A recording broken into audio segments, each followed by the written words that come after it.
बिस्मिल्लाहिर्रहमानिर्रहीम। अस्सलाम वालेकुम स्टूडेंट्स। स्टूडेंट्स, ये बात करेंगे MKT 624 के लेसन नंबर 30 की क्रिएटिंग वैल्यूज। जी, हमने बात करना ब्रांड मैनेजमेंट। आज हम वैल्यू क्रिएट करने की, हाउ टू क्रिएट वैल्यू। ठीक है। अब सबसे पहले ये बात है जी, वैल्यू क्रिएट करनी है, value through image building. Companies must be very careful in choosing the channel that is compatible with the brand picture.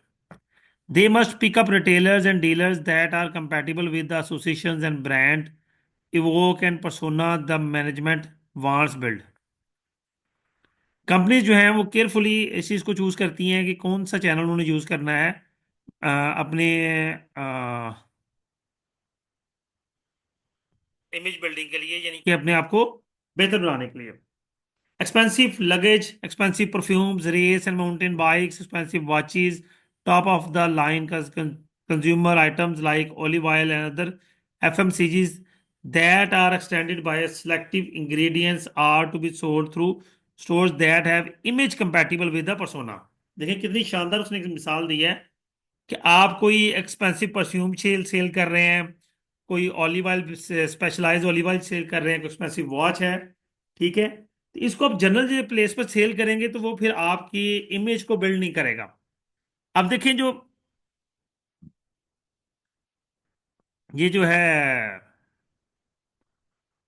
Roles royal है या इस तरह की दूसरी बड़े लेवल की गाड़ियां हैं, ये वो लोग आम लोगों को सेल ही नहीं करते। वो जॉब होल्डर है, वो सिर्फ इन गाड़ियों को बिजनेसमैन को सेल करते हैं। किस लिए? क्योंकि उन्होंने अपनी एक वैल्यू क्रिएट की हुई है। हाँ, मर्सिडीज, मुझे नाम याद नहीं आता। मर्सिडीज आम बंदे को सेल नहीं की जाती, मर्सिडीज सिर्फ सेल की जाएगी किसी बिजनेसमैन को, और बड़े बिजनेसमैन। अब दूसरा आता है value through cost efficiency. A company must establish a channel system that assures availability of products at the location performed by customers, preferred by customers. जी, आप अपनी प्रोडक्ट को किस जगह से ये रखते हैं। इवन आप देखो कि आप जब भी किसी शॉप पे एंटर होते हो, आपको कोई चीज़ खरीदनी है, आप किसी सुपर स्टोर पे एंटर हुए हो, तो खुद ही गौर करना कि आप एंटर होते ही हमेशा राइट साइड के जो रैक्स होंगे, सबसे पहले आपकी नज़र उन पर पड़ेगी। तो इसलिए जो इस तरह के रैक्स होते हैं उन पर ज़्यादा फोकस किया जाता है कि अपनी प्रोडक्ट को डिस्प्ले करवाया जाता है. Channel power through brand power. Who control the channel is a question that attracts everyone's attention among all members of the channel. Basically, it is ability of the brand to offer value to customers that drives power along with the channel. जी, channel की power through brand power.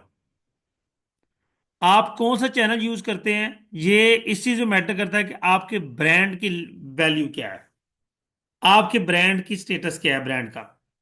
वो आपके distribution channel को decide करेगा। जिस आखिर line में था, brand also accumulate power by offering opportunities of growth of intermediaries. Brand accumulate होगा कि आप कि इंटरमीडियरीज कौन है, ये भी एक मैटर करता है.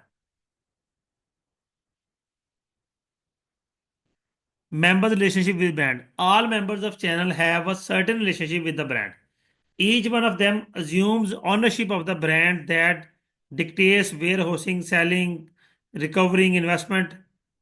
अब मैं अक्सर किया करता हूँ कि कोई भी ब्रांड जो है, जिस तरह गारमेंट्स या टेक्सटाइल या शूज़ का ब्रांड है, उसमें ज़्यादातर कस्टमर्स जो हैं वो गांव के होते हैं। लेकिन वही ब्रांड गांव में ओपन हो जाए तो उसकी वो वर्थ नहीं रहेगी, लोग उसके पास नहीं जाएंगे। तो ये बड़े मैटर करता है।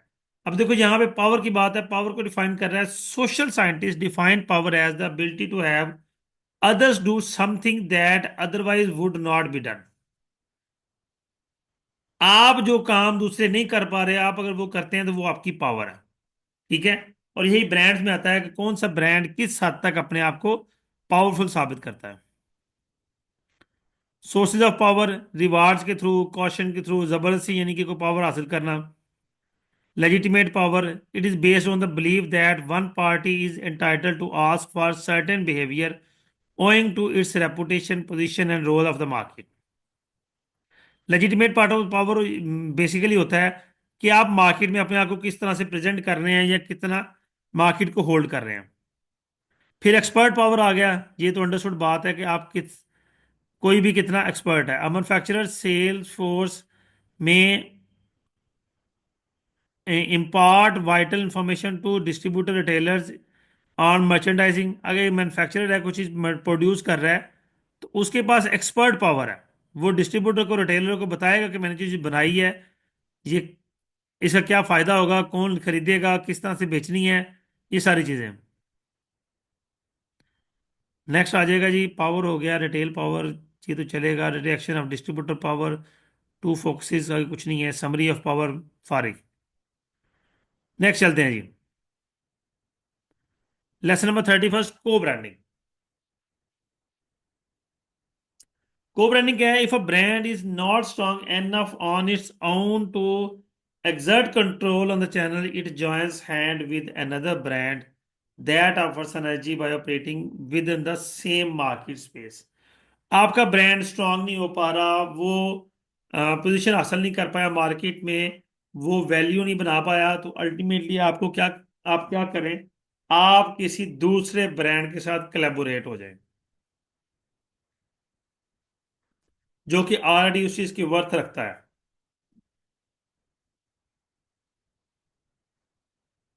This is called co-branding.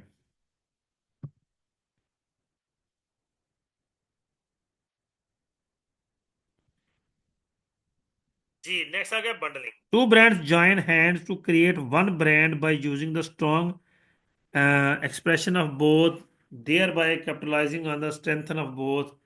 Ji basically bundling ये हो जाता है कि दो ब्रांड जब मिलके एक ब्रांड बना लिया हो, तो वो अपनी प्रोडक्ट्स को की बंडलिंग कर लेते हैं। ठीक है, अगर दोनों एक जैसी प्रोडक्ट्स बना रहे हैं, तो कोई किसी प्रोडक्ट को सेटिसाइड कर देगा, कोई दूसरी प्रोडक्ट को सेटिसाइड कर देगा, ताकि वो अपनी बंडलिंग क्रिएट कर सके और अपनी प्रोडक्ट्स को इजीली मार्केट में डिस्ट्रीब्यूट कर सके। ingredient co-branding, it is where one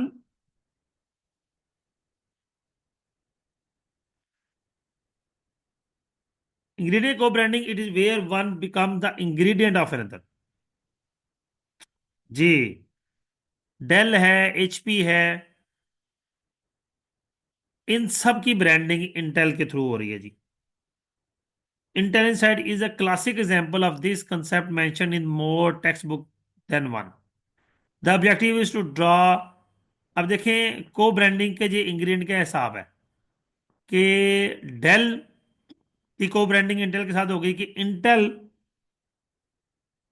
है तो उसकी इंग्रेडिएंट है डेल का, और फिर इसकी को ब्रांडिंग भी हो गई कि इंटेल के थ्रू डेल की पहचान है जी, प्रोसेसर इंटेल का है।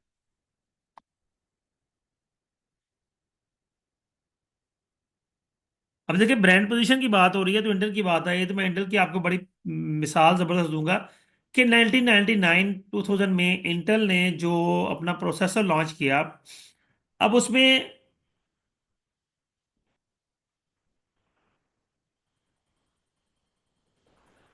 कोई इफेक्ट आया 99 में या 90s की वो बात है बेसिकली, को माइनर सा इफेक्ट था, और उस इफेक्ट से अल्टीमेटली यानी कि वो इस तरह की उसकी प्रोग्रामिंग थी कि जो होना है ना, जब 2000 यानी कि 21वीं सदी स्टार्ट होनी है, तो वो उस पर शिफ्ट नहीं होना था, उससे पीछे से 1901 से शुरू हो जाना था, 1900 से यानी कि। तो वो उन्होंने उसने प्रोग्रामिंग की थी, तो क्या हुआ कि पूरी दुनिया में उन्होंने वो प्रोसेसर का मॉडल डिस्ट्रीब्यूट कर दिया, लेकिन बाद में उनको जब रियलाइज हुआ, तो उन्होंने फिर पूरी दुनिया से वो सामान वापस नहीं मंगवाया, बाय बैक किया। उन्होंने बाय किया, यानी कि इन शॉर्ट ये समझें कि एक तो उनका नुकसान वो हो गया कि पूरी दुनिया में उन्होंने स्टॉक बना के डिस्ट्रीब्यूट किया, तो वो स्टॉक की कास्ट, फिर उन्होंने जिन जिन लोगों के पास वो प्रोडक्ट्स थी उनसे बाय की। वो अब उस अब एक चीज जो फर्ज करें, एक प्रोसेसर इंटेल ने पाकिस्तानी रुपीस 2000 का मार्केट में लॉन्च किया, और एंड रिटेलर तक पहुंचने तक वो प्रोसेसर 3500 रुपये का हो गया। तो वो 3500 का बायबैक किया इंटेल ने, अपना डबल नुकसान किया। लेकिन क्या हुआ कि आज पूरी दुनिया में प्रोसेसर बनाने वाली एक ही कंपनी मौजूद है। कंपनी और भी हैं, लेकिन नाम एक ही का है, इंटेल।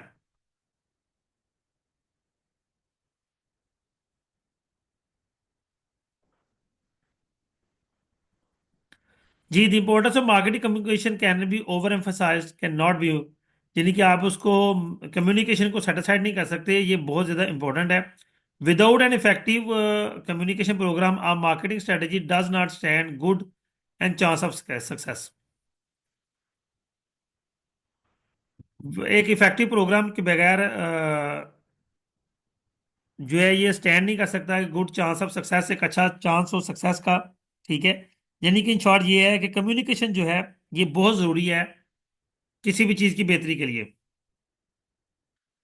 अब कम्युनिकेशन में क्या आ जाएगा? Corporate vision, brand picture, brand positioning. Corporate का विजन क्या है, आपके ब्रांड का विजन क्या है, आपके ब्रांड की पिक्चर क्या है, और ब्रांड की पोजीशन क्या है। पिक्चर या इमेज ये कोई बात है, और ब्रांड की पोजीशन क्या है।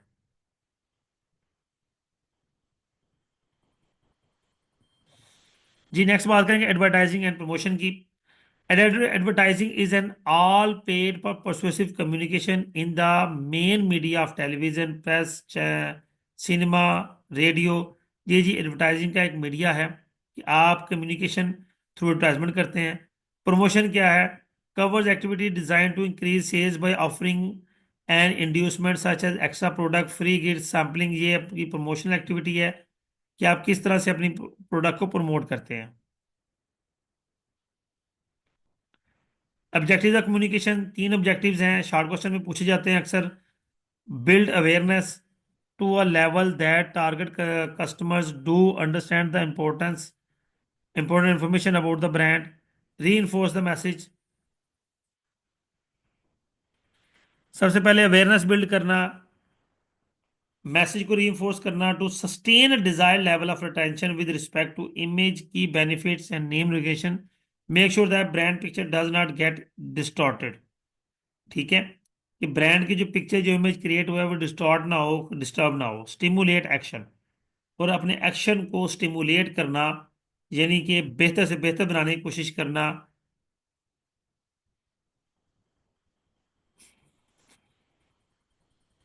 जी, ये लेसन हमारा कंप्लीट हो गया। नेक्स्ट आएंगे कस्टमर रिस्पॉन्स हायरार्की।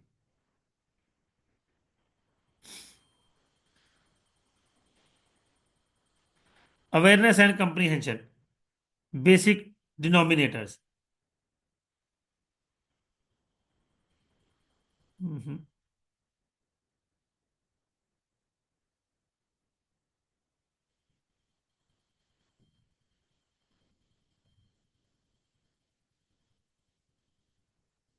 नहीं, इस चैप्टर में काम की चीज कोई भी नहीं है। Principle of integrated marketing communication, question of budgeting, ये कुछ भी नहीं है।